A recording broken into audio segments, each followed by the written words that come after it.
shit. God damn, I farted in here. All right. Oh, that smells bad. All right, what's up, y'all? It's DBNG here, and I just wanted to do a quick video about the Nintendo Switch 2. And I don't know about y'all, but I am not ready to pay $80 to $90 for a Nintendo game. But let me backtrack real quick. So this past week, Nintendo had their big reveal of the Nintendo Switch 2. They showed off all the features and all the new stuff that we're getting that's not on the first generation of Switch, which I'm actually pretty excited about, which is pretty cool.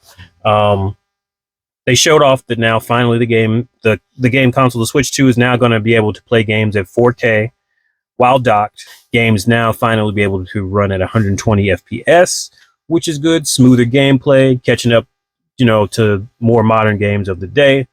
There's going to be tons of third-party support. They showed off Cyberpunk 2077 running on the Switch 2. They showed Elden Ring. From Software is doing a exclusive game called, is it Dusk Bloods, or I'll find out what the title is of that. But it's like, basically they say it's a spiritual successor to Bloodborne, because we never got a Bloodborne 2 with Sony. But I digress. All things looking great. The Switch Joy-Cons look really good. Looks like they won't be falling apart on our asses now. They now have a nice magnetic lock that sticks to the console. Don't know if we're going to have Hall effect sticks, because we're going to need those, because Joy-Con drift was a big fucking thing with Nintendo.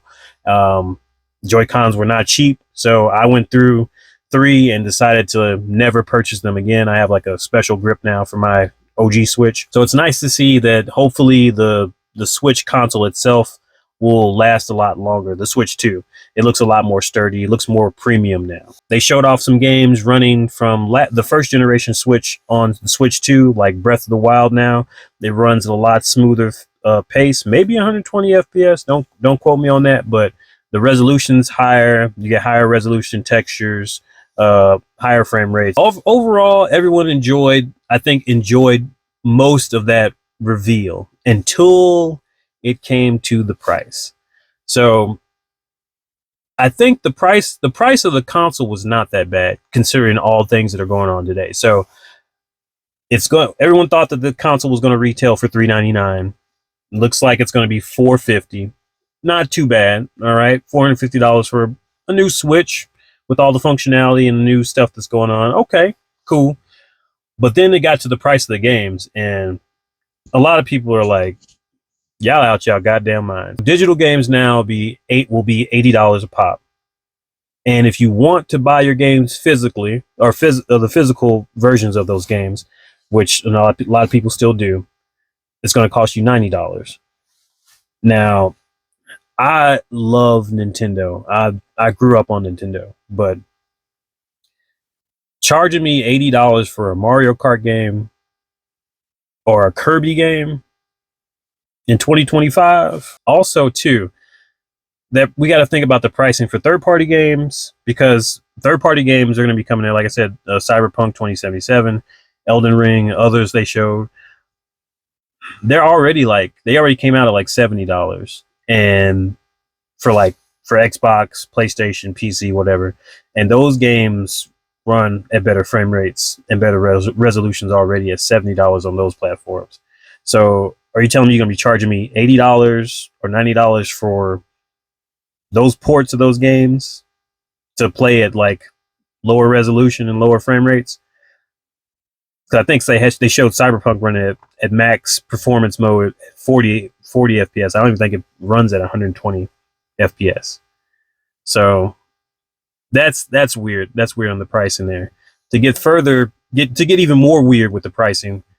So you have your Switch 1 library of games, which I'm assuming all of them can be played on the Switch 2, which is cool. I think you can play them natively, maybe.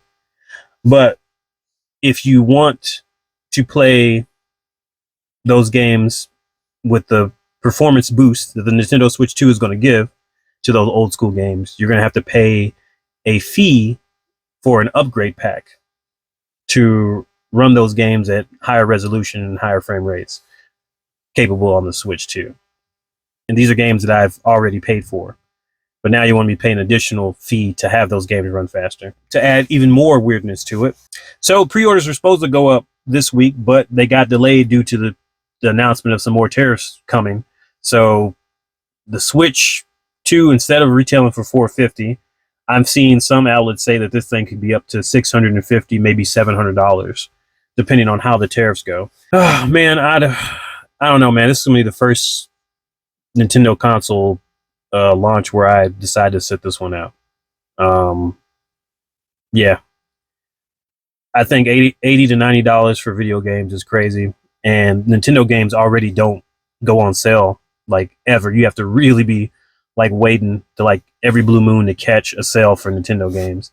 So these prices are going to be locked in. I don't think I'll be able to do it, man. I can't justify it. The Switch now is punching above its weight in terms of performance, which is great. I enjoy the technology. I like what I'm seeing with the Switch, but this is a different world than when the first Switch came out, because you didn't have many handheld consoles. Now you have plenty of handheld PCs that are out there.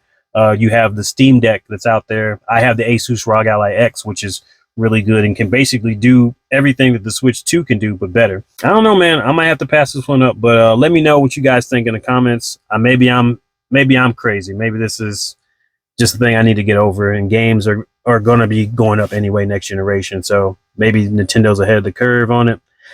I don't know, but it's not a good feeling. But let me know about your thoughts in the comment section below. I'm DBNG. Enjoy the games you're playing, no matter what you're playing on. Peace. Them crack prices.